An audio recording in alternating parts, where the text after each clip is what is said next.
2 Chroniques, chapitre 7, verset 14. 2 Chroniques, chapitre 7, verset 14. 2 Chroniques 7, 14. Si mon peuple qui est invoqué mon nom s'humilie, prie et cherche ma face, et si se détourne de ses mauvaises voies, je l'exaucerai des cieux. Je lui pardonnerai son péché et je guérirai son pays. Amen. Quelqu'un dit Amen. Amen. Comme c'est notre habitude maintenant, on va se lever et on se tient debout avec, nos Bibles. Ou si tu n'as pas de Bible, tu peux regarder l'écran. 2 Chroniques 7, verset 14. Évangéliste Tosso, je dis non, tu ouvres, mais je dis tu restes là.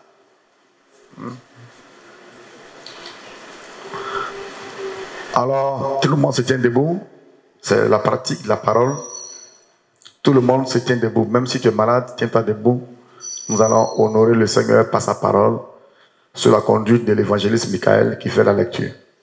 2 Chroniques 7, 14. Si mon peuple qui est invoqué mon nom s'humilie, prie et cherche ma face, et si se détourne de ses mauvaises voies, je l'exaucerai des cieux.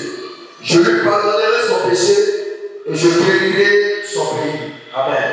Quelqu'un dit Amen puissamment. Amen. Alors, sur la base de cette parole, toi-même tu vas prier en mettant tes deux mains sur ta poitrine. Sur la base de cette parole, tu vas toi-même prier. Il est écrit, si mon peuple sur qui est invoqué mon nom, c'est-à-dire tu es enfant de Dieu, tu es peuple de Dieu, tu es une nation de Dieu, tu es chrétien en un mot. Tu portes le nom de Christ, donc tu es chrétien. Prie et cherche ma face, et si se détourne de ses mauvaises voies, je l'exaucerai des cieux, et je lui pardonnerai son péché, et je guérirai son pays. Alors prie sur cette base, prie sur ce verset-là, prie. Parle à Dieu, parle à Dieu, parle à Dieu. Parle à ton Père. Il faut prier, il faut prier. Parle à ton Père, parle à ton Père, parle à ton Père, parle à ton Père, parle à ton Père.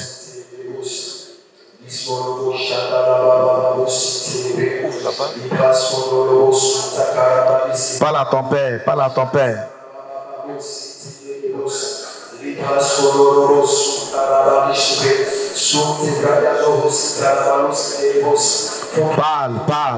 Parle. Tes deux mains sur ta poitrine. Parle à ton papa. Continue. Parle à Dieu. Tu t'humilies devant sa face. Tu humilies ton esprit. Tu humilies ton... Au nom de Jésus. Vous pouvez vous asseoir. Alors, comme thème, ce que l'Esprit Saint m'a mis à cœur à partir de ce verset, humilie-toi devant ton Créateur. Vous notez vite. Humilie-toi devant ton Créateur. Quelqu'un dit Amen puissamment. Amen. Humilie-toi devant ton Créateur. Humilie-toi. Alors, nous allons commencer. Et je veux que tu me suives si très bien. Parce que ce message-là, Dieu me l'a donné le mois de novembre quand j'étais à Paris. Qui m'a donné ce message. Et moi-même, ce message-là m'a fait du bien et a fait du bien au peuple de Paris. Ça leur a vraiment fait beaucoup de bien. Alors, c'est le tour de Cocody. Le peuple de Abobo et Yopougon a déjà reçu ce message. Et c'est le tour de Cocody aujourd'hui. Dis Amen. Ce message-là va te transformer pour la gloire de Dieu. Ce message-là va te faire beaucoup de bien. C'est l'un des secrets pour réussir sa mission sur la terre. Donc, j'aimerais que tu prends ton bloc-notes et ton stylo pour noter tout ce qui va être dit. La tête ne peut pas jouer ce rôle de retenir et de rétention. C'est pourquoi la Bible dit écris la prophétie, écris la parole, écris le rêve, écris la vision, écris les songes, écris aussi la prophétie. Parce que la tête ne peut pas retenir ces choses à cause des moments difficiles que la tête traverse. Amen. Alors, bien-aimé, écoute ça. Dans ce verset que on vient de lire là, de Chroniques 7, 14, Dieu fixe 4 conditions dans sa 4 conditions au pardon pour répondre à nos prières que nous lui adressons. Il y a 4 conditions que Dieu fixe pour le pardon afin qu'il exauce nos prières. Il y a 4 conditions. 4 conditions pour que Dieu nous exauce. 4 conditions pour que Dieu réponde de manière favorable à nos prières. Amen. Première condition, il faut adopter une attitude d'humilité où nous reconnaissons nos péchés.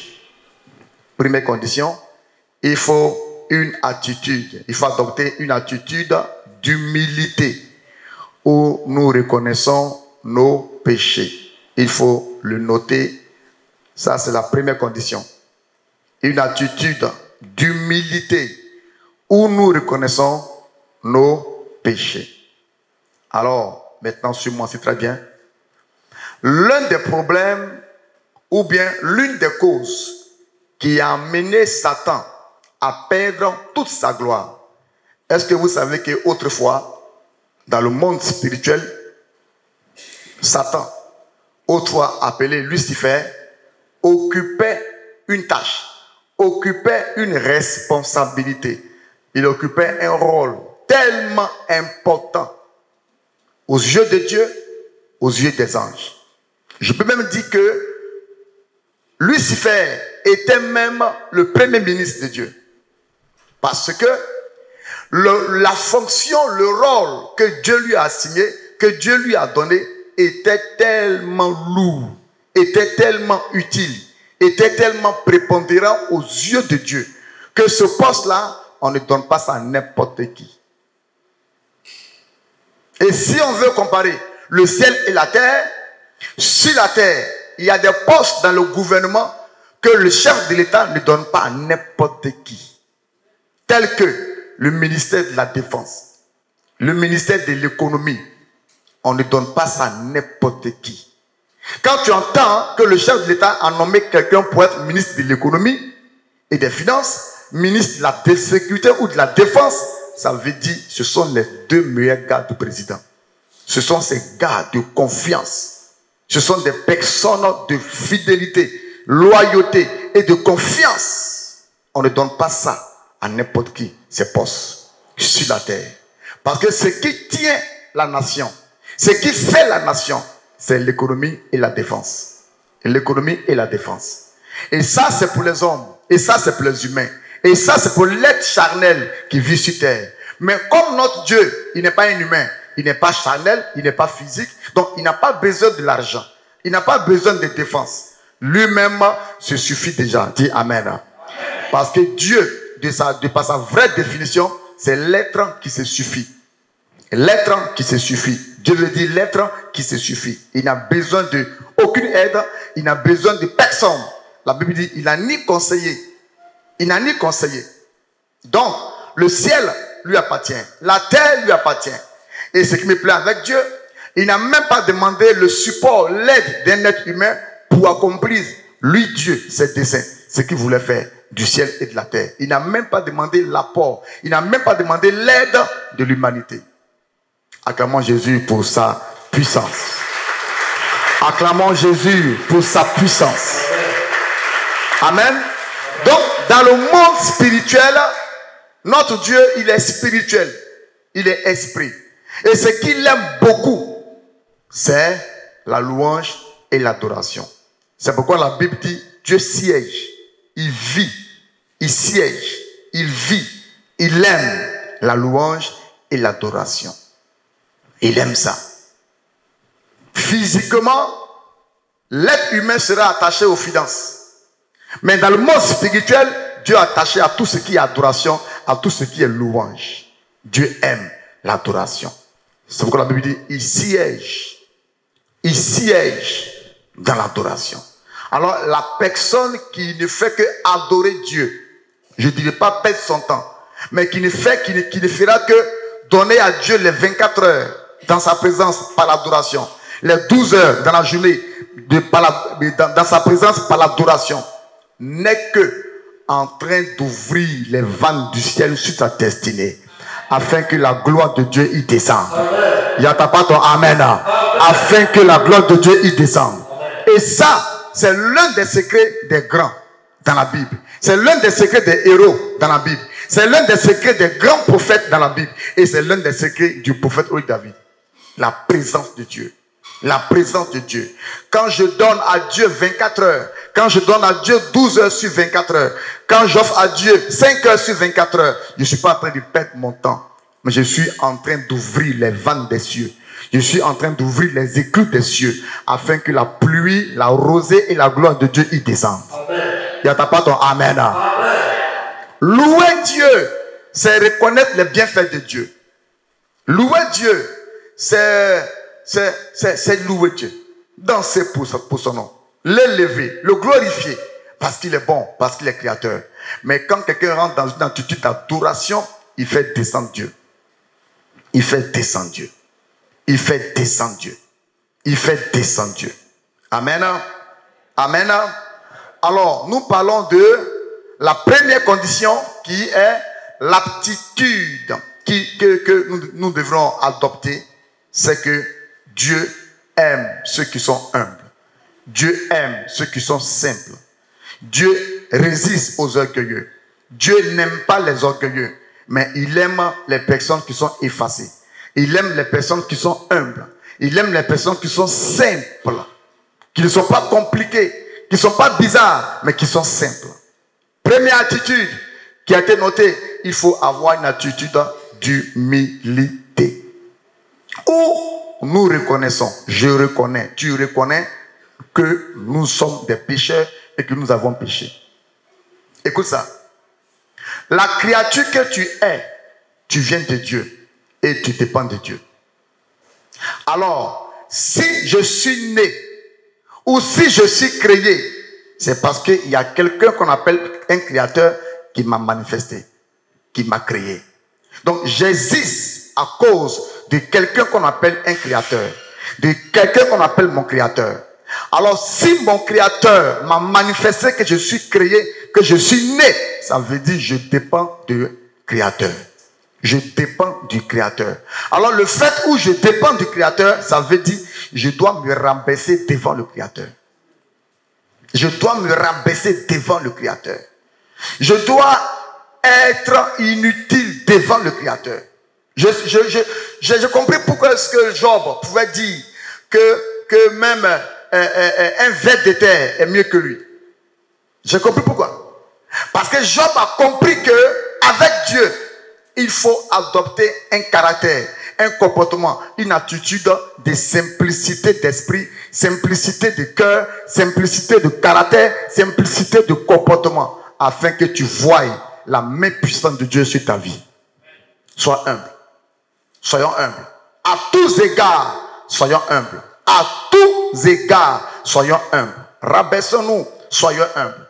Soyons humbles. Il y a un seul être qui est supérieur à tous les autres êtres. Il y a un seul être qui est plus puissant et qui est supérieur à toutes les autres créations et créatures, qui s'appelle notre Dieu de par son vrai nom, Jésus-Christ de Nazareth. Il n'y a pas ton amen. Jésus-Christ de Nazareth. Il est le seul être.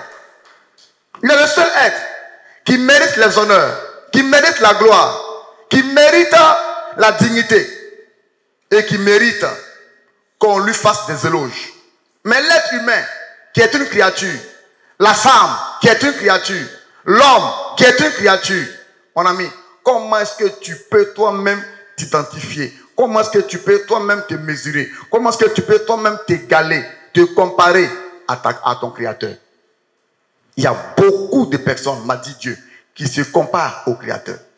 Beaucoup. Beaucoup se comparent au créateur. Qu'est-ce qui a fait que Lucifer, qui occupait le premier poste, poste de premier ministre, le poste le plus important aux yeux de Dieu, qu'est-ce qui a fait que Lucifer a trébuché? Qu'est-ce qui a fait que Lucifer a été précipité sur la terre? C'est l'orgueil. Quand tu commences à te comparer à une créature et au créateur, quand tu commences à te comparer au supérieur, voici ce qui t'attend. La précipitation. La précipitation. La précipitation. Quand tu commences à te comparer à quelqu'un qui est plus grand que toi, voici ce qui arrive. La précipitation. On te précipite. On te rejette. On te rappelle et on te remet à l'ordre pour dire, voici ce que tu étais. Dis Amen. Dis Amen. J'ai remarqué qu'aujourd'hui, que ce soit tous les 5 continents habités par les humains même sont en train de s'égaler à Dieu. Les humains même sont en train de se mesurer à Dieu. Et c'est une peine pour moi. C'est pourquoi Dieu, pour nous confondre, il a manifesté Corona. Il a manifesté ces pestes qui sont en train de ravager l'humanité, auxquelles l'humanité n'a aucune solution. Voici Corona. Il n'y a eu aucune solution. C'est Dieu lui-même qui a éteint ça calmement et silencieusement. Corona a tué ici des millions de personnes. Dieu dit, vous les humains, ce n'est pas en moi que vous voulez vous égaler. Trouvez la solution. Il n'y en a pas. Aujourd'hui, l'être humain s'affronte. L'inférieur s'affronte au supérieur. La créature s'affronte au créateur. Et c'est malheureux et c'est très dangereux. Écoute ça. Voici un exemple de prière que nous faisons à Dieu, que nous nous adressons à Dieu. Seigneur, fais ça pour moi. Seigneur, donne-moi ceci. Seigneur, donne-moi cela. Seigneur, si tu ne fais rien pour moi, cette année, c'est fini entre toi et moi. Ce sont des prières orgueilleuses. Ce sont des prières dans lesquelles tu te mesures à Dieu. C'est comme si, toi, l'argile, tu commandes au potier. Et tu dis au potier, voilà comment tu aimerais être. Depuis quand l'argile commande au potier? Depuis quand l'argile donne des instructions au potier? Depuis quand la créature donne des ordres au créateur? C'est comme ça que nous prions. Seigneur, Seigneur, ouvre-moi la porte. Seigneur, donne-moi du travail. Seigneur, donne-moi du travail. Donne-moi du mariage. Est-ce que le créateur ne sait pas que tu en as besoin? Est-ce que le créateur ne sait pas que tu as besoin de nourriture, et que tu as besoin de vêtements, et que tu as besoin de travail, et que tu as besoin de promotion, et que tu as besoin de logement, et que tu as besoin de voyager? Le créateur sait. C'est pourquoi lui-même, il les a disposés. C'est Dieu qui a créé le travail. Pourquoi tu te soucies du travail? C'est Dieu qui a créé le mariage. Pourquoi est-ce que tu te soucies pour le mariage? Pourquoi tu t'inquiètes? Pourquoi tu es si pressé? Et pourquoi tu es si impatient? Et pourquoi tu pries, tu adresses à Dieu une sorte de prière, une prière orgueilleuse? Non. Le potier est le maître de l'argile. Le créateur est le maître de la création ou de la créature. La créature que toi et moi nous sommes là, nous dépendons du maître. Alors, nous sommes des robots et des marionnettes entre les mains de Dieu, entre les mains du créateur. C'est lui qui dispose toutes choses et qui les dispose sur notre cheminement, sur notre chemin. C'est Dieu. C'est Dieu qui crée les opportunités. C'est Dieu qui crée les occasions. C'est Dieu qui amène des personnes sur ton chemin. C'est Dieu qui amène le travail sur ton chemin. C'est Dieu qui amène l'homme de ta vie sur ton chemin. Et c'est Dieu qui amène la femme de ta vie sur ton chemin. C'est Dieu qui annonce le travail sur ton chemin. Et c'est Dieu qui passe par quelqu'un d'autre pour se signaler. Pourquoi tu es si pressé? Pourquoi tu es si orgueilleux quand tu lui adresses une seule prière? Seigneur, je ne suis pas satisfait de mon corps. Regarde le nez que tu m'as donné. Je ne suis pas satisfait de mes chevelures. Je ne suis pas satisfait de mon teint. Je ne suis pas satisfait de ma forme. Et tu t'en vas grossir tes fesses, grossir tes seins, grossir une partie de ton corps. Ça, c'est une attitude orgueilleuse. Une attitude orgueilleuse. Une attitude d'un orgueilleux, d'une orgueilleuse. Et Dieu n'aime pas ça du tout. Il me l'a dit. Et je le dis. qui m'a donné ce message-là en France, à Paris. Or, imaginez, la France, c'est une nation qui défie Dieu. De parler de développement, de parler de technologie, de parler de puissance, de parce que Dieu leur a dit, assujettissez la terre. Et comme ils ont réussi à assujettir la terre, il veut maintenant se comparer à Dieu. Il s'en fiche. Moi, je peux vivre sans Dieu. Oh, c'est quoi Dieu? Ah, Jésus là, celui qu'ils ont tué à la croix, hein, le juif là. Alors comment il voit Dieu? La créature n'a aucun égard, aucun respect, aucune attitude d'humilité envers son créateur. Est-ce que tu sais que Dieu prend soin des animaux qui n'ont ni l'intelligence humaine? Ils ne savent même pas comment on sème et comment on moissonne. Dieu prend soin d'eux. Si Dieu prend soin des oiseaux, si Dieu prend soin des animaux, c'est toi sa créature. Toi qui es fait à son image, il va oublier? Est-ce que c'est toi qui vas oublier? Mais c'est le diable qui t'amène à penser cela. Parce que lui-même, il est orgueilleux. En voulant se mesurer à Dieu, regardez ce qui lui est arrivé. Quand tu veux te mesurer à un supérieur, rappelle-toi la position actuelle de Satan. Il a perdu sa gloire. Il a perdu sa dignité. Il a perdu son honneur. Il a perdu son honneur. Lucifer, astre brillant. Lucifer, le premier ministre de Dieu. Lucifer, celui à qui Dieu a donné le poste de l'adoration et la louange. Lucifer a perdu sa gloire. Quand tu commences à être orgueilleux, tu perds ta position. Quand tu commences à être orgueilleux, tu perds ta responsabilité et tu perds l'éclat de ta destinée. Que l'orgueil s'éloigne de toi au nom de Jésus. Sois humble. Un exemple de prière. Que moi-même, votre papa, j'ai compris. Parce que l'Esprit Saint me l'a donné comme révélation. J'ai compris et j'ai mis ça en pratique.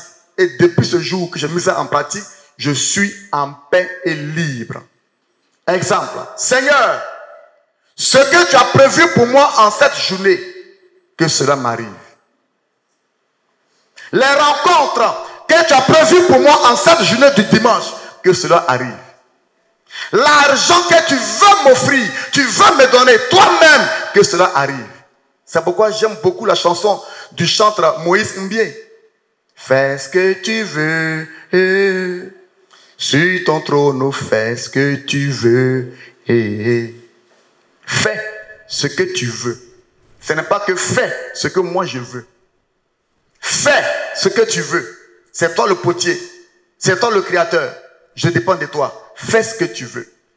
Fais ce que tu veux.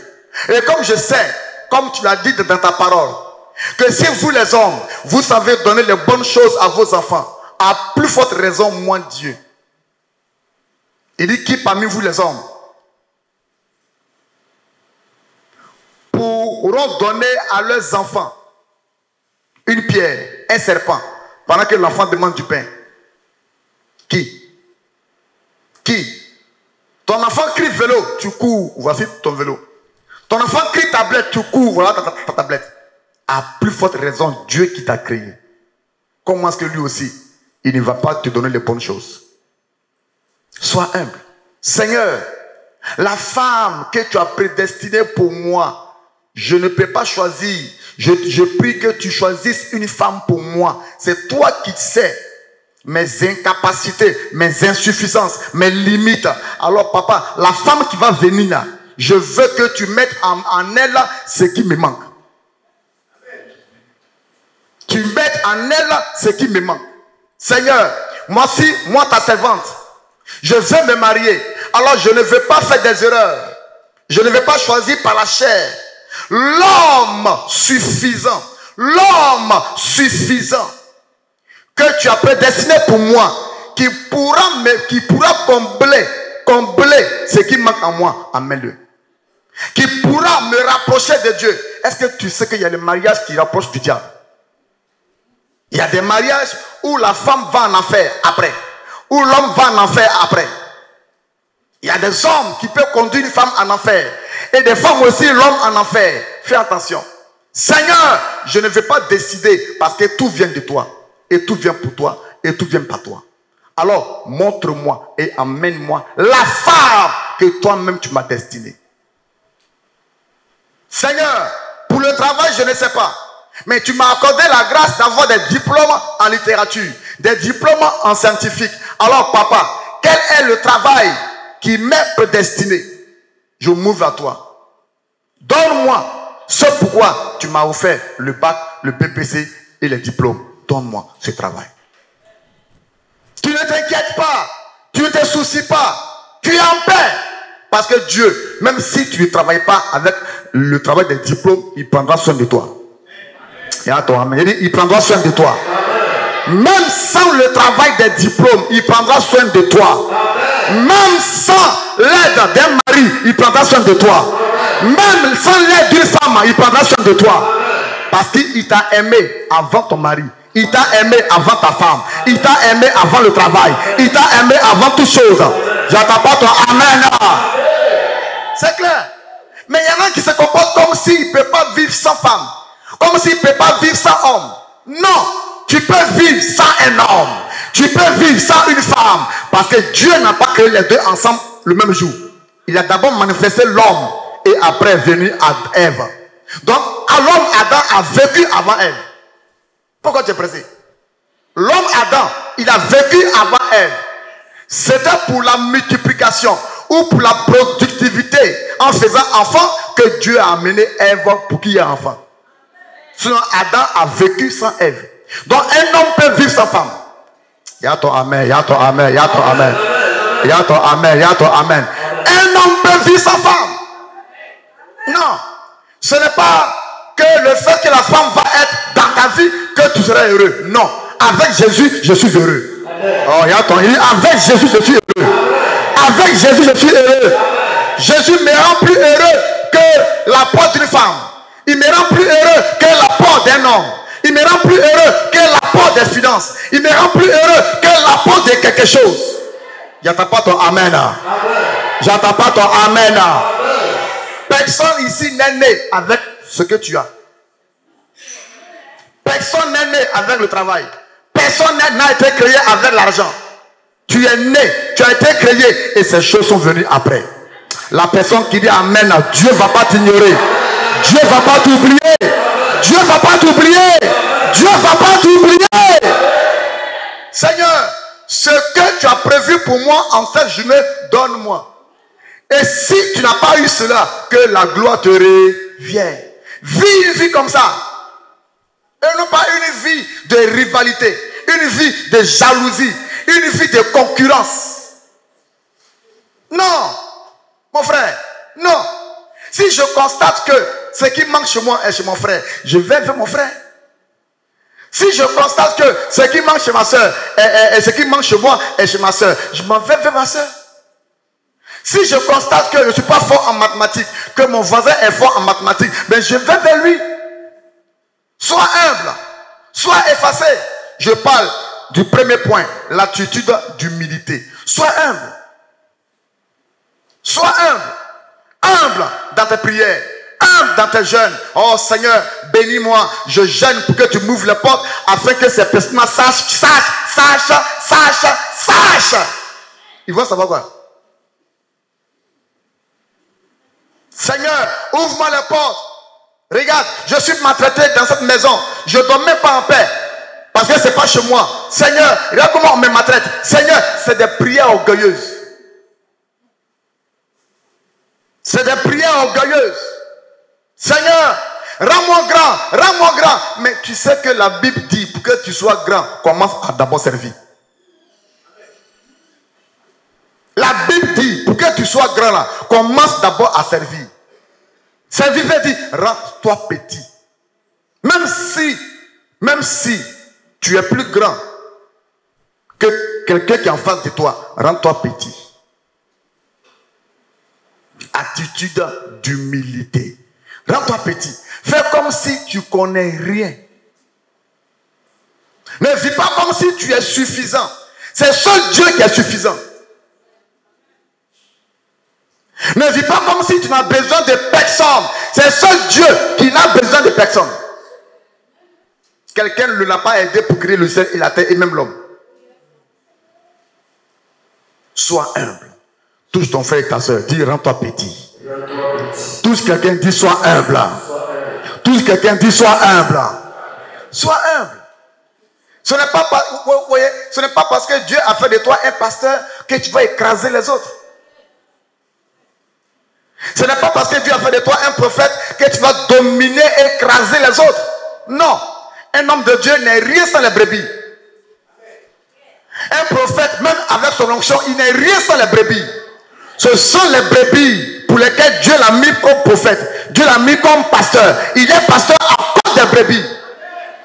Et non pas à cause de quoi? Non. Le don que Dieu a mis en toi, don de guérison, don de miracles, c'est pour le bénéfice du peuple. Et non pas pour toi. Alors, sois humble.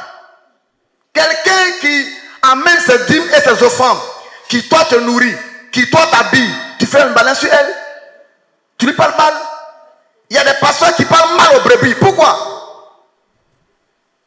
Non. Un pasteur ne vit que par les dîmes et les offrandes du peuple. Sois humble. Tu portes le costume, là, ça vient d'où? Les sacs de riz que tu manges, ça vient d'où? Ça vient de l'argent d'une brebis. Ça vient de l'argent de quelqu'un, d'une brebis, qui dit, papa, tiens. Maman, tiens. Sinon, toi, tu es qui? Mais il y a des gens qui se comportent. Comme tu es un prophète voyant, tu écrases. Comme tu es un pasteur enseignant, tu écrases. Si tu fais ça, à tout petit feu, tu es en train de toi-même de t'écraser. Satan a été écrasé. Dis Amen. Tout quelqu'un dit sois humble. Quand je dis une attitude d'humilité où nous reconnaissons nos péchés, ici le péché est représenté par les faiblesses. Reconnais que tu es un être faiblesse. Tu es un être limité. Tu es un être insuffisant. Reconnais ça. Que en toi, on va toujours voir les défauts. Alors accepte qu'on te conseille. Accepte qu'on dise qu'il y a sur toi une tâche. Accepte qu'on te dise que hey, tu as mal parlé. Ressaisis-toi. Va vers ton frère avec qui tu as mal parlé. Va vers ta soeur avec qui tu as mal parlé. Va vers la brebis. Même le pasteur peut demander pardon à sa brebis. Même le pasteur, s'il reconnaît qu'il a mal agi. Oh ma fille, pardonne-moi. Oh mon fils, pardonne-moi. Moi je le fais ici tous les jours et chaque fois. Répands-toi. Humilie-toi. Touche quelqu'un, dit humilie-toi. Touche quelqu'un dit humilie-toi. Vous voyez, on va lire 1 Jean 1, verset 8 à 10. 1 Jean 1. 1 Jean 1, verset 8 à 10. Nous dit quoi? Et moi-même, j'ai fait la lecture. Évangéliste Michael. Technique, pardon, plus rapide. Hein. Si nous disons que nous n'avons pas de péché, vous voyez, il y a des gens qui le disent hein, et qui le pensent. Que eux, là, ils sont justes. Parce que pour eux, péché, c'est quand on va vers les mystiques, les marabouts. Pour eux, péché, c'est quand on s'en commet adultère, impudicité, que eux, ils vont pécher. Pour eux, péché, c'est quand on s'en boit liqueur ou bien koudoukou. Si nous disons que nous n'avons pas de péché, nous nous séduisons nous-mêmes. Et la vérité n'est point en nous. Tu vois? Même si dans la journée, tu n'as rien fait de mal, Seigneur, pardonne-moi. Ce que j'ai fait quelque part, qui vraiment t'a offusqué, qui t'a frustré, que tu n'as pas aimé, Seigneur, je me répands. Pardonne-moi. Pardonne-moi. Attitude d'humilité. Au verset suivant, verset 9. Si nous confessons nos péchés, il est fidèle et juste pour nous les pardonner. Et pour nous purifier de toute iniquité. Dis Amen. Amen. Et au dernier verset 10. Si nous disons que nous n'avons pas péché, nous le faisons menteur. Et sa parole n'est point en nous. Vous voyez? Et sa parole n'est point en nous. Je répète encore. Même si quelqu'un marche sur ton pied, que tu as raison, toi, dis pardonne mon frère et continue ton chemin. Si quelqu'un te frappe de la joue gauche, montre-lui la joue. Montre-lui la joue. La joue droite. La joue droite. Que Dieu t'amène à être humble et effacé au nom de Jésus. Vous voyez, mon dernier point sur ce premier point-là, cette première condition, c'est que quoi? Écoute ça. Une bénédiction qui n'est pas préparée d'avance, qui t'est arrivée, peut t'échapper. Sinon que même va t'échapper. C'est la meilleure formule. Une bénédiction que tu as reçue de la part de Dieu, qui au préalable n'a pas été préparée, formée, éduquée, et puis tu es rentré dans la bénédiction là, tu vas perdre ça. C'est pourquoi, au moment que toi tu rentres dans un foyer, il y en a qui sortent du foyer. Voici ma fille Juliette elle vient de rentrer hier. Il y en a même hier qui sont sortis.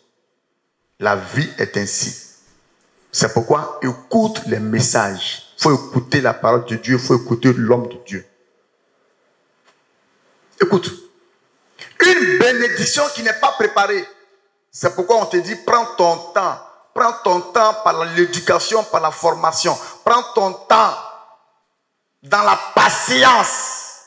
Parce qu'au moment que tu rentres, d'autres sont en train de sortir. Au moment que tu obtiens le travail, d'autres viennent de perdre le travail. Au moment que tu obtiens le visa, d'autres viennent d'être rapatriés avec le visa. C'est pourquoi il y en a qui disent, hey, cet homme-là, avant, il était riche, mais aujourd'hui. Il y en a qui disent, hey, dans moi avant, mais aujourd'hui. Qu'est-ce qui s'est passé et tu conjugues le passé? Une bénédiction qui n'est pas au préalable bien préparée, on la perd. On la perd. C'est pourquoi prends ton temps pour chercher l'éducation, la formation. Afin que quand la bénédiction va t'atteindre, tu sauras comment la maintenir pour toujours. La personne qui dit Amen reçoit. Tu sauras comment la maintenir. Une fille ou une femme bien préparée, bien éduquée, bien formée, elle fera la fierté de ses parents dans son foyer. Un enfant bien préparé, bien éduqué, qui obtient un travail, fera la fierté de l'employeur. J'attends pas ton Amen. Un bon étudiant, un bon élève, un bon disciple, un bon fils, fille spirituelle, bien formé, bien éduqué, fera la fierté de son père spirituel. J'attends pas ton Amen. J'attends pas ton Amen. C'est pourquoi fais attention. On ne coupe pas. Hein? La vie, ce n'est pas une course. La vie, ce n'est pas la vitesse et la rapidité. La vie, c'est doucement pour atteindre l'objectif. La vie, c'est doucement pour réussir ta mission. La vie, c'est mollo, doucement pour atteindre l'objectif. Doucement. Jésus a fait doucement. Il atteint l'objectif. Il est né à un jour. Il est mort à 33 ans et demi. Il a atteint l'objectif. 33 ans et demi. Adam, il est né un coup vieux. Il a échoué. Il est né un coup grand. Il a échoué. Il est né un coup vieux, un coup grand. Il a échoué. Et avec Jésus, il a fait 33 ans et demi. Il est né. Il a grandi jusqu'à mollo, doucement. Il a reçu sa mission. Dis Amen. Deuxième condition. Je répète que Dieu m'a dit qu'il y a 4 conditions au pardon pour répondre à nos prières, pour que nous soyons exaucés. Donc, première condition, c'était une attitude d'humilité où nous reconnaissons nos péchés. Deuxième attitude, une prière dans laquelle nous devons demander pardon. Une prière dans laquelle nous devons demander pardon. Deuxième attitude, une prière dans laquelle nous devons demander pardon. Vous voyez, Dieu aime ces personnes encore, qui même ayant raison, demande pardon. Dieu aime ces personnes. Il dit, même qui ayant raison, elles ont raison, mais elles demandent pardon. Tu sais pourquoi? Là où toujours tu demandes pardon, où tu as raison, Dieu fera de toi une personne héroïne. Oui. Une femme, là où elle a raison dans son foyer, et que l'homme a tort, et qu'elle demande pardon à son mari, bien que son mari a tort, qu'elle a raison, cette femme-là sera jamais indétrônable. On ne va jamais, ça non, indétrônable. Indétrônable. Hein? Oui, c'est dit indétrônable. On ne va jamais la détrôner. Son mari va tourner. Il n'aura jamais une femme comme elle. Elle est lente à la colère. Douce. Lente. Douce. Calme. Cherchant toujours la paix. Comme Hébreu le dit. Recherchez toujours la paix. Toujours la paix. Elle voit son mari faire des conneries. Mais toujours la paix. Toujours le calme. Toujours la douceur. Cette femme-là, on ne va jamais la détrôner. Mais une femme qui aime colère, qui aime palabre. Le monsieur, il est au dehors il y a longtemps. Il est au dehors il y a longtemps. Une prière dans laquelle nous devons demander pardon. Pardon à Dieu, pardon à nos maris, pardon à nos supérieurs, pardon à quelqu'un qui est supérieur que moi. L'homme est supérieur de la femme. La femme n'a pas un autre être pour dominer. Lis bien la Bible. Écoute ça, la révélation. Je vais te donner le verset tout à l'heure. Christ est le chef de Dieu. L'homme, Christ, non, Dieu est le chef de Christ. Et Christ est le chef de l'homme. Et l'homme est le chef de la femme. Et pour un même point, c'est fini. Donc, la Bible est tellement claire que je ne comprends pas pourquoi les femmes sont orgueilleuses. Et d'autres personnes sont orgueilleuses. Tu n'as pas un autre être à dominer. Donc, dans la pensée de Dieu, la femme est faite pour être esclave, dominée. Oui.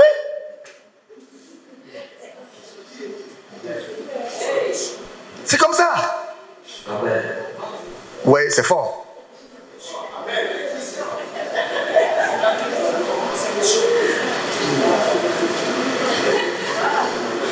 C'est fort, hein?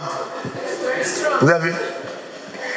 Et c'est ce qui amène le diable à frapper plusieurs foyers des couples chrétiens. Et c'est là qu'on constate beaucoup de divorces. Regardez bien les femmes du monde. Regardez bien les femmes musulmanes. Regardez comment elles servent les maris. Les femmes nigérianes, Adango, même les femmes du Bénin. Non, Bénin, Togo, c'est pareil. C'est les voisins. Même Ghana. Mais il ne va rien. C'est-à-dire qu'elle regarde le gars là. Je suis dans les yeux. Mesure. C'est pourquoi tu es en bas là. On te montre couleur. C'est ça. C'est ça. Bon, je vais te donner le verset. Il ne faut pas que je crée. Allons-y. 1 Corinthiens 11, 3. Je veux cependant que vous sachiez, faut savoir, vous sachiez que Christ est le chef de tout homme. Que l'homme est le chef de la femme. Et que Dieu est le chef de Christ. Vous voyez? C'est une affaire de hiérarchie. C'est de l'ordre. C'est l'hiérarchie. La femme n'a pas de point de commandement ou point de domination. Elle n'a pas. Donc elle est faite seulement pour être soumise. Donc quelqu'un qui est soumis, qui est tout le temps soumis, devient esclave. C'est ça. Une femme qui voit noir et puis elle dit c'est noir. Non. Ton mari voit noir mais dit que c'est blanc. Dis que c'est blanc. Ouais. Ouais, c'est ça. C'est ça. Tellement clair. La parole de Dieu. Dieu me l'a dit clairement. Et j'ai donné cet enseignement hier, j'ai brossé. Mais Dieu m'a dit de le donner, de le développer un jour. Pourquoi Salomon appelle la femme? Salomon dit que l'homme qui a trouvé une femme a trouvé du bonheur. Pourquoi il associe la femme au bonheur? Salomon, pourquoi? L'homme qui a trouvé une femme a trouvé le bonheur. Pourquoi? Pourquoi? Tellement simple. J'ai compris ça. La pensée de Salomon. Parce que Dieu crée la femme à une seule condition. Aide. L'aide. L'aide. Donc la femme, elle s'appelle aide. A-I-D-E. Ou le verbe aider. Aide. Donc, quand tu lis bien la définition en grec du mot aide, aide ne veut pas dire quelqu'un qui vient te soutenir. Non. Aide veut dire multiplier, additionner, augmenter. Donc, la femme vient dans la vie de l'homme pour que ce qui manque à l'homme soit comblé. La femme vient redresser la vie de l'homme. C'est fort, hein? La femme vient aider l'homme. Si l'homme était paresseux, elle le rend courageux. S'il était avare, elle l'amène à ne plus être avare. S'il n'aime pas sa maman, il n'aime pas son papa, la femme l'amène à aimer son papa et sa maman. Chérie, aide mon frère, aide ma soeur, aide ma maman, aide mon papa. Et puis toi, madame, tu ne dis pas à ton mari d'aider aussi sa famille. Il aura un déséquilibre. Palabre. Mais la femme dont parle Salomon, c'est la femme qui dit, je pense à ma famille, hein, mais je vais l'amener d'abord à dire de penser à sa famille d'abord. Sagesse. Chérie, ça fait 2 mois, hein, on n'est pas encore allé voir la belle-mère, ta maman. Ah, c'est vrai, c'est vrai. Oh, l'homme, oh, tu sais, maman même, oh, chérie, c'est vrai, c'est ta maman. Après tout, c'est ta maman. C'est elle qui t'a mise au monde, tu es né là, tu vois, aujourd'hui tu as réussi, tu es un grand. La femme, elle fait les éloges de son mari, elle le blague. Allons voir maman. Et puis elle va avec les dons. Je t'assure que s'il y a palabre, s'il y a affaire, oh, tu as supporter. Tu as les juges, avocats, procureurs. Tu as les juges, avocats et procureurs qui vont te défendre. Mais si là tu n'as pas avocat, juge, tes bagages sont dehors il y a longtemps. Vivez une vie comme ça. C'est cette femme-là dont parle Salomon.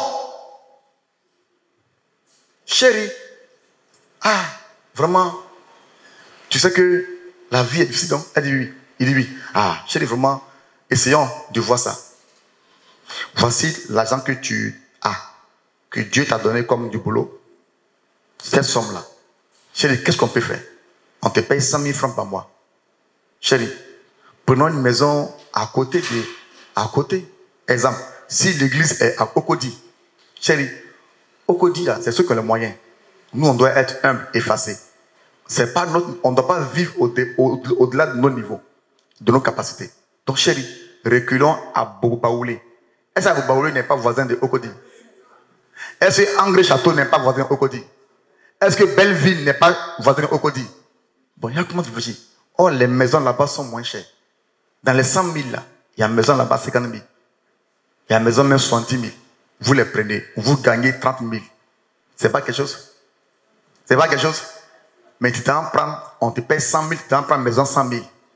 Et tu dis, je vis par la foi. Tu vis par la bêtise. Il y a ta part toi, ah! Il y a ta part toi, amen! Tu vis par la bêtise, c'est pas par la foi. Tu vis par la bêtise, c'est pas par la foi. C'est ça. Vous voyez comment la Bible nous rend les choses faciles, mais on veut se compliquer. Et ça, c'est l'attitude d'orgueil. Rends-toi simple. On te donne 150 000, recule. On te donne par mois 50 000, recule. Et la femme saura et l'homme comment gérer et augmenter. Dis Amen. Dis Amen. Je vais un jour enseigner ça. Pourquoi Salomon dit, c'est lui qui a trouvé une femme, a trouvé du bonheur. Pourquoi il appelle femme la bonheur? Mais la femme le rend heureux. Elle le rend heureux. Elle n'est pas impolie. Elle n'est pas orgueilleuse. Elle n'est pas infidèle. Elle n'est pas déloyale. Elle ne lui manque pas du respect. Elle l'éloge. Elle l'élève. Elle le rassasie. Elle l'habille. Elle le chausse. Le monsieur arrive. Elle enlève les lacets. Elle met ses pieds dans l'eau chaude. Elle fait du bien à son mari. Mon ami, même au dehors, l'homme, même son bonjour, c'est sa femme, il va voir. Bonjour d'une femme étrangère, il va voir le visage de sa femme. Elle lui fait à manger, elle le masse. Chérie, ta journée. Oh, chérie, le patron là, bon, comme on a l'église, oh, Papa Oli il m'a humilié aujourd'hui. Elle dit, ah, ok, chérie, ça va aller. Tu sais que Papa Oli, c'est un maître. Donc, pour que tu sois demain un bon maître, tu dois passer par là. Alors, chérie, il faut accepter. Hein? Moi, j'ai pris même pour que Papa Oli aille plus loin encore avec toi. Parce qu'il faut que tu sois oppressé pour que le jus sorte de l'orange. On n'apprécie pas l'orange, on apprécie le jus. Donc, il faut que tu sois oppressé. Donc, chérie, c'est ça. Alors, si c'est ça qui fait que tu as bien serré, décède ta mine. Papa Oli est en train de te former pour que tu sois demain un meilleur maître. Tous les meilleurs maîtres passent par là. Ça, c'est la femme qui parle comme ça. Comment une telle femme ne va pas être le bonheur de son mari?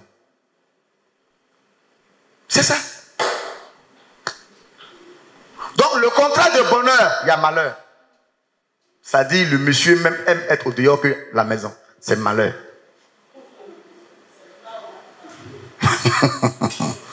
J'attends pas, c'est ça. Oh. J'attends pas, c'est la vérité. Oh. On est homme ici. Il y en a qui aiment être au dehors que la maison. Parce qu'ils trouvent sa paix à la maison, au dehors que la maison. À la maison, là-bas, il y a Kadhafi. Donc, il est heureux au dehors. Il rentre à minuit, à 12h du matin à la maison. Autre monde dort. Dis Amen, dis Amen, dis Amen, dis Amen, dis Amen. Matthieu 6, 12. Matthieu 6, 12. Nous dit quoi? Parlant du deuxième point. Matthieu 6, 12. Technique, au dit d'être là. Hein? Pardonne-nous nos offenses, comme nous aussi, nous pardonnons à ceux qui nous ont offensés. Seigneur, pardonne-nous nos offenses. Je pardonne mon mari, je pardonne ma soeur.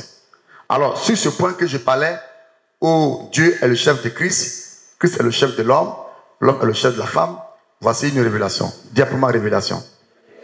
Dis après moi révélation. Comme la femme n'a pas un autre point ou un autre aide pour dominer, elle est faite pour dominer.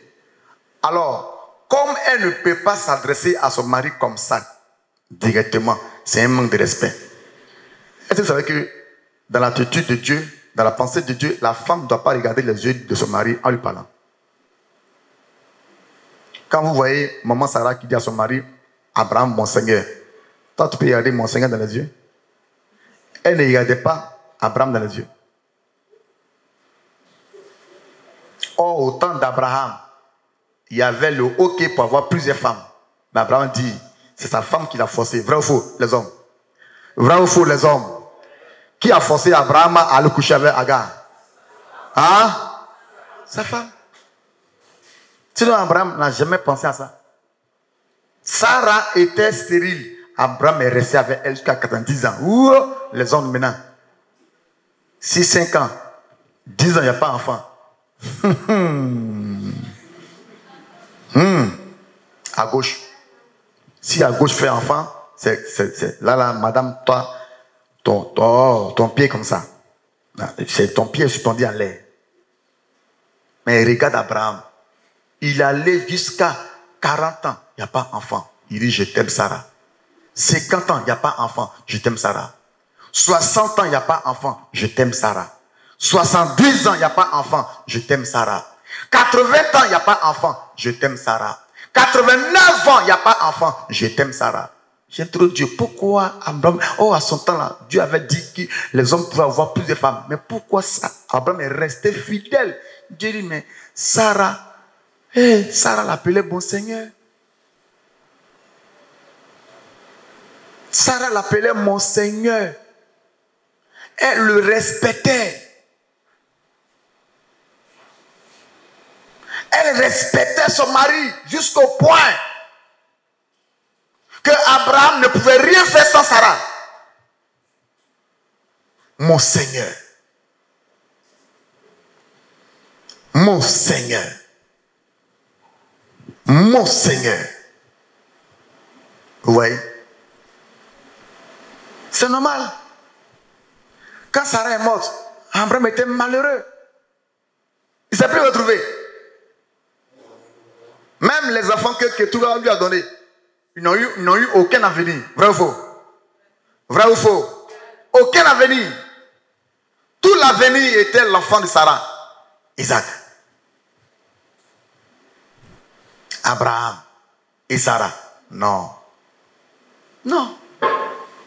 Quand une femme, moi j'ai connu des gens ici même en Europe, à qui Dieu n'a pas fait grâce d'avoir enfant. Mais monsieur et madame, ils s'aiment. Vrai ou faux? Vrai ou faux? Le monsieur dit chérie, chérie, même s'il n'y a pas d'enfant, je t'aime. Et les deux s'aiment dans la loyauté et la fidélité. Pourquoi? C'est la femme qui amène l'homme à être comme ça. Ce qui manque chez l'homme là, c'est ça Dieu met chez la femme. Donc dans le foyer, écoute ça, dis encore révélation. Dis encore révélation. Regarde ici. Si une femme pense que se marier est un bonheur, non. Hein. Se marier n'est pas un bonheur. Le mariage ne procure pas le bonheur. C'est faux. C'est pas de ça que Salomon parle. Il n'y a aucun bonheur rattaché au mariage. Et c'est ce qui amène les femmes à dérouter, à faire hors sujet. Parce que pour elles, j'aime me marier pour vivre le bonheur. J'aime me marier pour être heureuse. Non. Une femme rentre dans le foyer pour rendre heureux l'homme. Et c'est fort, hein? Elle rentre dans le foyer pour rendre heureux l'homme.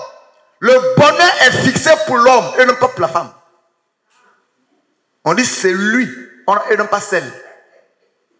On dit c'est lui et non pas celle. C'est lui qui a trouvé une femme à trouver le bonheur. Et non pas celle qui a trouvé un homme à trouver le bonheur.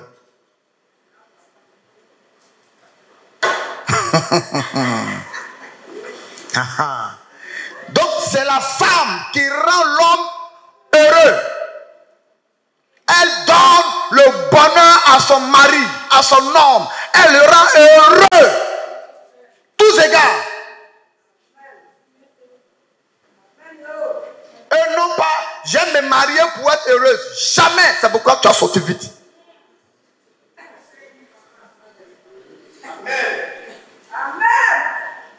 C'est fort, hein? Madame Gogwa, c'est là. Elle dit, papa, mais c'est écrit dans la Bible. C'est lui, et non pas celle. C'est lui qui trouve une femme à trouver le bonheur. C'est lui qui trouve.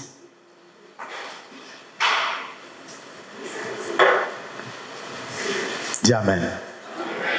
Ah, j'ai un thème pour ça. J'ai un thème pour ça.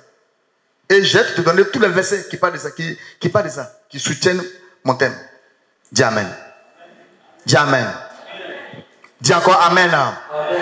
Troisième point.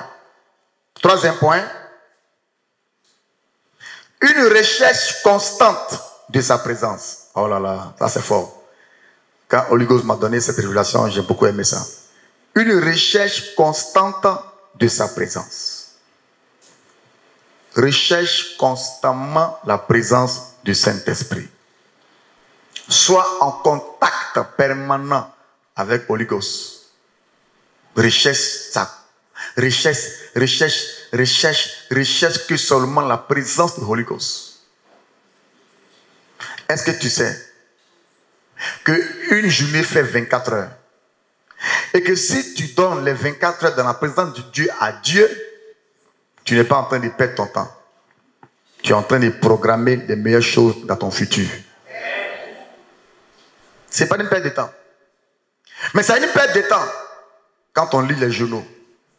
C'est une perte de temps. Quand on regarde les films, documentaires, novenas, les matchs de football, c'est une perte de temps. C'est une perte de temps quand on regarde les films Hollywood, c'est une perte de temps. Mais ce n'est pas une perte de temps. Qu'on adore, qu'on loue, qu'on prie, qu'on est dans la présence de Dieu. David dit, Psaume 23, verset 2, il me fait reposer dans de verts pâturages. Ça parle de la présence de Dieu. Plus tu es dans la présence de Dieu, plus Dieu élargit dans ta vie. Je répète, plus tu es dans la présence de Dieu, plus Dieu s'élargit dans ta vie. Il te montre tous les secrets. Il se révèle à toi. Plus tu es dans la présence de Dieu, plus tu reçois les forces divines. Tu reçois l'instruction divine. Tu reçois l'éducation divine. Tu reçois la santé divine. Tu reçois les finances divines. Amen. Tu reçois la paix divine. Amen. Tu reçois la sécurité divine. Amen. Plus quand tu es dans la présence de Dieu. Il n'y a rien de tel que d'être dans la présence de Dieu. Tu ne perds pas le temps. Quand tu lis la Bible, quand tu médites la parole de Dieu, tu ne perds pas le temps. Au contraire, tu es en train de gagner. Tu es en train de planifier. Tu es en train de programmer les meilleures choses qui vont t'arriver. Ce n'est pas une perte de temps. Recherche de manière quotidienne, la présence de Dieu. Cherche ça toujours. Quand tu te réveilles, quand tu te réveilles, quelle est ta première réaction? Portable, téléphone, ton mari, ta femme, les enfants? Recherche. Avant de dormir, quelle est ta dernière réaction? Recherche. Tu arrives au travail, quelle est ta réaction avant d'ouvrir le bureau et t'asseoir sur ton fauteuil? Quelle est ta réaction avant d'aller ouvrir ton magasin ou ta boutique? Quelle est ta réaction? Quelle est ta réaction quand tu arrives et quand tu montes dans une voiture, moyen de transport, baka, taxi, bus? Quelle est ta réaction? Quelle est ta réaction quand tu retournes à la maison et que tu trouves la famille saine et sauve? Quelle est ta réaction? Cherche de manière permanente la présence de Dieu. Je vais te donner un secret. Je vais te donner un secret que tu as noté.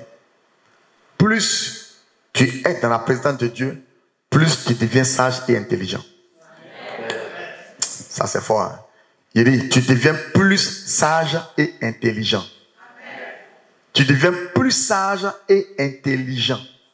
Donc tous les sages et intelligents de la Bible, et même Dieu m'a dit, tous les savants, les inventeurs qu'on voit là, les savants, les inventeurs qu'on voit là, ce sont des personnes qui s'inspirent et qui s'inspirent toujours de la parole de Dieu. Toujours. Toujours. Qui sont ceux qui ont créé les avions? C'est les fils des pasteurs. Fils des pasteurs, anglophones, anglais, Angleterre. C'est eux qui ont créé l'avion. Fils des pasteurs. Les grandes choses, les grandes inventions viennent quand on est constamment dans la présence de Dieu par la méditation. Donc, amen m'énerve. Psaume 23, verset 2. Psaume 23, verset 2. Il me fait reposer dans de verts pâturages. Il me dirige près des eaux paisibles. Vous voyez, quand tu es dans la présence de Dieu, c'est Dieu lui-même qui devient ton conducteur. Et quand Dieu conduit ta vie, comme Dieu sait ce qui est bon et mauvais, il ne va jamais te conduire vers ce qui est mauvais. Et il ne va jamais te conduire vers ce qui est mauvais. Quand on dit ici, il me dirige près des eaux paisibles, ça veut dire, tu m'envoies seulement vers les projets de paix, vers les foyers de paix, vers le travail de paix, vers les affaires de paix, vers les études de paix, vers tout ce qui va contribuer et te donner la paix. Mais le diable ou la chair, quand tu laisses conduire par la chair ou par le diable, tu auras que des troubles mentaux. Ton esprit sera troublé, ton cœur sera troublé, ton corps sera troublé, ton âme sera troublée. Mais regarde Dieu, il sait ce qui est bon pour toi. Alors David dit, ma vie là ne m'appartient pas, elle vient de Dieu. Alors je laisse Dieu diriger ma vie. Je laisse Dieu diriger ma vie. Oh, Dieu ne va jamais te conduire vers ce qui est chaud, vers ce qui est mauvais. Il va que te conduire là où il y a la paix et la joie. Tu dis Amen, c'est ton partage. Au verset 6, il dit quoi? Du même chapitre. Au verset 6, il dit quoi? Oui, le bonheur. Donc quand tu es dans la présence de Dieu, le bonheur et la grâce seront ton partage chaque jour. J'ai dit, seront ton partage chaque jour. Amen. Le bonheur et la grâce seront ton partage à chaque jour. Amen. Maintenant, il y a ce qu'il dit. J'habiterai dans la maison. Tu vois? Oh, il y en a leurs défauts, leurs erreurs. Quand Dieu les bénit, ils n'habitent plus. Quand Dieu les sauve, ils n'habitent plus. Quand Dieu commence à les visiter un peu net, ils n'habitent plus. David dit, le bonheur des bonheurs, la grâce des grâces, même si ça me parvient, mais moi David, j'habiterai toujours dans ta maison.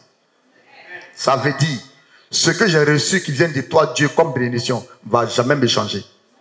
Aïe, aïe, aïe, ne va jamais me transformer. Il y en a ici, petite bénédiction te transforme. Voilà, tu marches comme ça. Tu marches, tu parles mal, tu es maintenant impoli. Ou là, tu venais au culte à 6h, à 7h. Maintenant, tu viens à midi. Petite bénédiction. Petite bénédiction. David dit, avec le bonheur, avec tout ce qui est bonheur, peut participer à mon bonheur. Avec tout ce qui est grâce, peut m'accorder la grâce. Moi, David, j'habiterai toujours. Ça veut dire, je ne vais jamais changer. C'est fort, hein? Au chapitre 65, verset 5, du même psaume. 65, verset 5. 65, verset 5. Il dit quoi? Heureux celui que tu choisis et que tu admets en ta présence. Dis Amen. Pour qu'il habite dans tes parvis. Nous nous rassasierons du bonheur de ta maison, de la sainteté de ton temple. Yeah. Le monsieur est milliardaire. Il aime toujours la présence de Dieu. Ma fille, Juliette, vient de se marier. Ça ne la change pas. Elle aime toujours Dieu. Elle aime toujours Dieu. Elle dit, c'est pas ça qui a me changé. C'est pas ça qui m'a amené à déconner, à dire, rien. Heureux l'homme, heureux celui que tu choisis et que tu admets en ta présence. C'est fort. Et d'accord, au chapitre 27, verset 4. Au chapitre 27, verset 4, du même psaume. Je demande à l'Éternel une chose. Pendant que d'autres demandent mariage, bébé, travail, l'argent, voiture, maison. Voilà ce que David demande. Je désire ardemment et je voudrais habiter toute ma vie dans la maison pour contempler la magnificence de l'Éternel et pour admirer son temple. Et quelqu'un dit pas Amen. Oh. Pendant qu'il parle, il est roi. Hein? Roi veut dire il est président. Président veut dire c'est lui qui gère tout l'argent du pays. David dit avec titre de royauté, avec titre de roi, avec l'argent du pays, ça ne change pas. Ça ne change pas sa façon d'adorer Dieu, de louer Dieu. Ça ne change pas, ça ne diminue pas.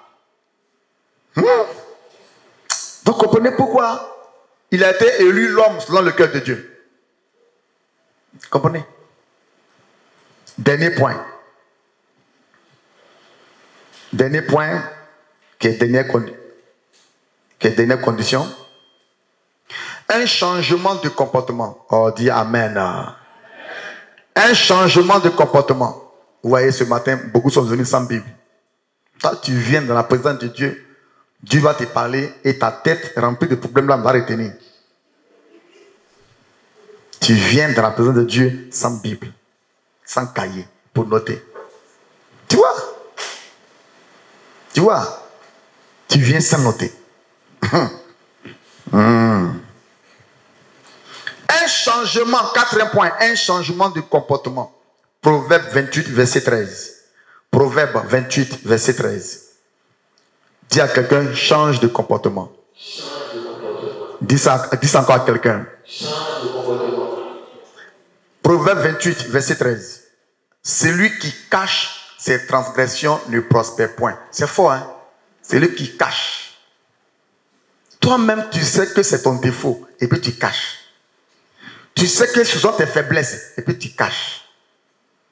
Tu sais que vraiment tu fais tout, tu jeûnes, tu pries, ça ne bouge pas, ça ne change pas. Mais va voir ton supérieur. Va voir ton père spirituel, il va t'aider. Le père spirituel est censé être rempli de toutes les conditions, de toutes les circonstances, de toute connaissance pour t'orienter. Ou là tu es en train de tergiverser, tu souffles là. Le père a déjà la solution. Et mais comme tu es orgueilleuse, tu ne viens pas vers lui, tu souffres. Les hommes viennent, ils vont partir. Ton comportement.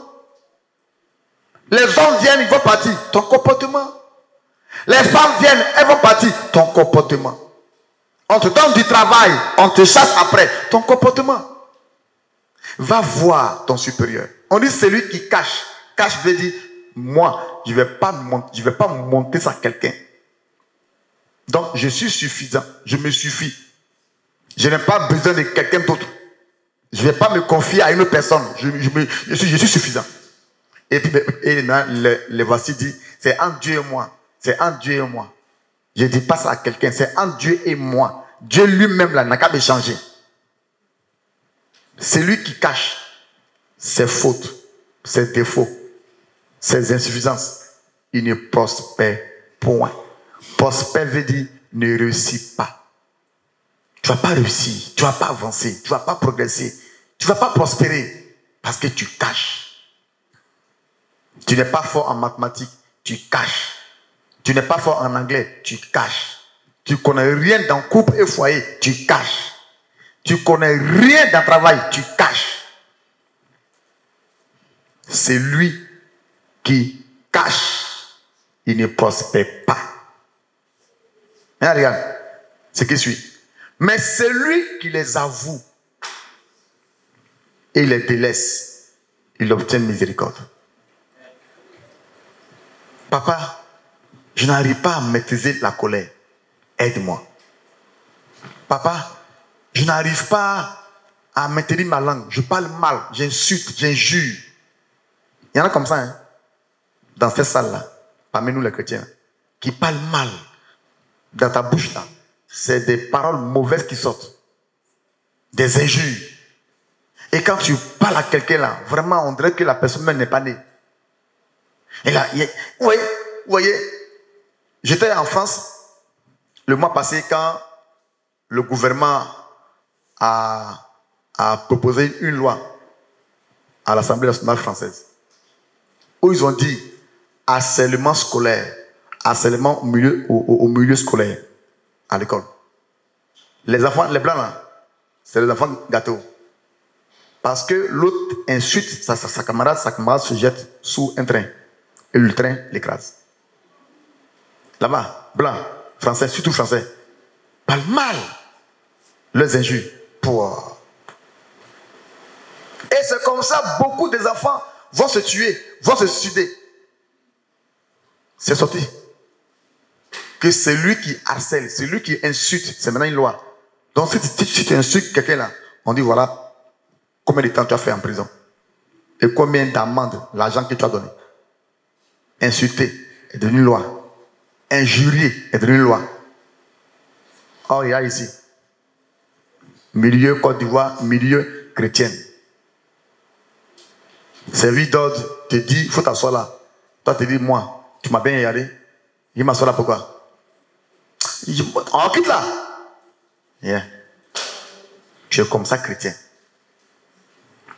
Parler mal là, c'est ton bonjour. On dit change de comportement. Change de comportement. C'est lui qui avoue et les délaisse. Il obtient miséricorde. Seigneur, me voici. C'est ma faiblesse. Ce sont mes limites. Je parle mal. Je suis une femme de colère. Je ne me maîtrise pas. Seigneur, change-moi. J'allais voir mon père pour le lui dire. Et puis il va me délivrer. C'est ça. Je suis là pour te donner le secret de comment avoir la maîtrise de soi. Une personne qui se maîtrise là est une personne qui devient maîtresse de sa vie. Il n'y a pas ton amen. Voilà. On dit avoue et délaisse. Avoue et délaisse. Le culte commence à 10h. Tu te rends à 11h midi. Donc Dieu n'a qu'à t'attendre. Pendant que toi, tu vas au travail à 6h, 7h. Ton patron, l'homme humain, ton patron que Dieu même a élevé, que toi, tu n'as aucune vision de le remplacer. Parce que c'est Dieu qui remplace. C'est Dieu qui donne la promotion. Pour Dieu, là, tu viens à 11h midi. On va finir à 14h, tu n'as pas dit. Mais tu viens à 11h midi. Donc Dieu, il faut m'attendre. Comme je l'ai dit pour ceux qui n'étaient pas là dans le premier point, qu'il faut avoir une attitude d'humilité. Donc quand tu es humble, la créature se rabaisse devant le Créateur. L'inférieur se rabaisse devant le supérieur. Bon, tu viens arrêter. Bon, comment avec ça, je parle du quatrième point, changer de comportement. Comment avec ça, Dieu qui est en haut là va te bénir? Les gens pensent que bénissons là, ça vient comme ça du hasard. C'est le mérite. Hein. Faut bien te regarder, faut bien me regarder, toi et moi. C'est comme bonjour, bonsoir. C'est-à-dire où toi tu es au nord, moi je suis au sud. Où toi tu es à l'est, moi je suis au nord.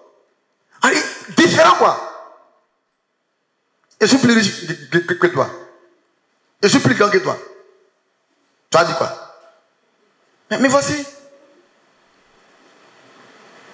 Mais voici. Je ne change pas. Je ne suis pas orgueilleux. Mon nom est grand. On dit prophète, oh David. Qui parle David? Qui ne cherche pas me voir? Mais voici. Quand il vient à la réception, Calice, je suis habillé en quoi? Lève-toi. Je parle quoi?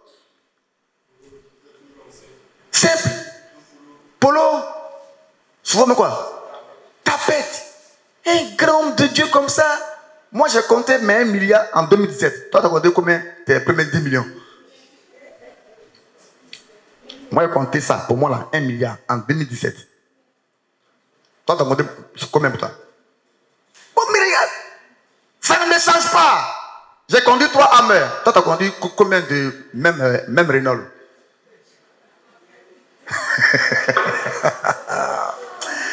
Je te parle, hein. Je te parle. Donc, tu as dit quoi? Moi, maintenant, on salue les présidents. Toi, quoi? Je suis les grands du pays, ministre, tout ça. Toi, quoi? Envoie mon nom à la police, on dit, lui, on le connaît. Envoie mon nom à la justice, on le connaît. Partout, on le connaît. Mon nom est influent. Et toi?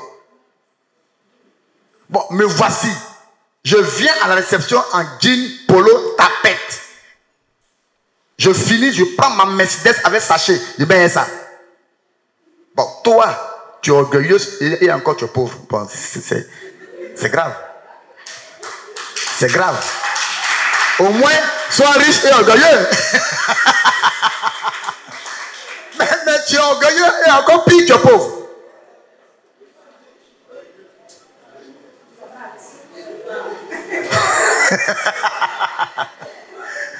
Touche quelqu'un, dis change de comportement. Vous voyez? C'est tout ça là que Dieu regarde et puis il tarde à te bénir. Parce qu'il sait, si tu as donné petit 1 million, on est foutu ici.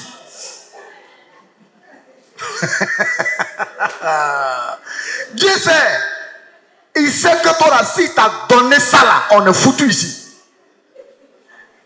Donc il prend son temps d'abord pour t'éduquer et te former.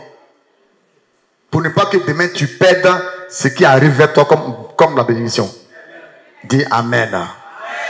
Dis Amen. Amen. Je suis dans mon 4e point. Un changement de comportement. Change de comportement. Voilà l'année qui vient. 2024 arrive. Il faut changer.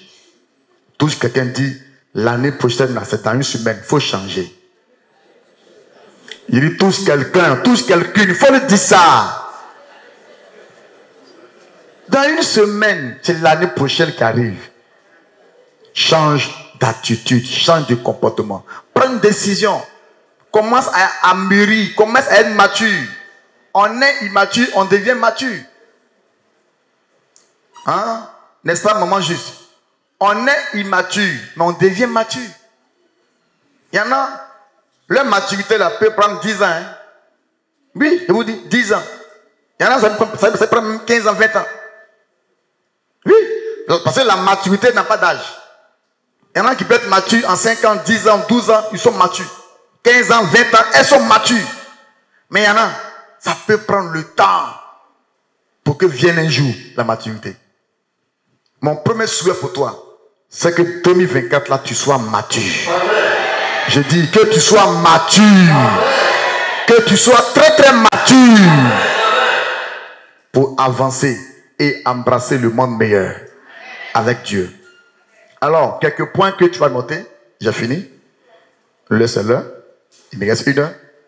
Quelques points que tu vas noter maintenant. Ça, c'est pas... Les 4 points sont finis. Hein. Les 4 points sont finis. Maintenant, quelques astérisques. Voilà, quelques petits points que tu peux noter. La vraie repentance ne se limite pas à des paroles seulement, mais un changement d'attitude. Vous avez vu, non? Note ça. La vraie repentance ne se limite pas à des paroles seulement, mais un changement d'attitude. La technique va vous aider pour ça. La vraie repentance ne se limite pas à des paroles seulement,